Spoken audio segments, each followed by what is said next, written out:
La menace était que comme j'avais été arrêté et que j'étais proche de lui, il savait très bien que la prochaine étape, c'était de l'arrêter lui-même. En m'arrêtant, ils ont mis la pression sur lui pour qu'il coopère, et donc pour qu'il accepte de payer une amende qui à l'époque était la plus grosse amende au titre de cette loi payée au Department of Justice, donc plus de 700 millions de dollars.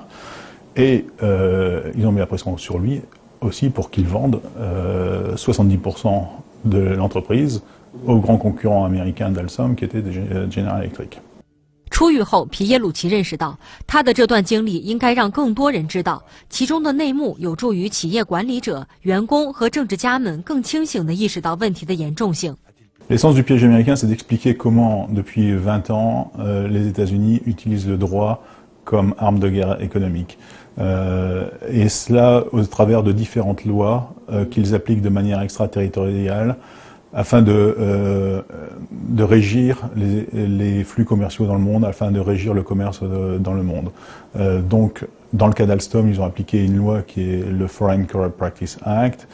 Demain, vous aurez d'autres lois qui se mettront en place.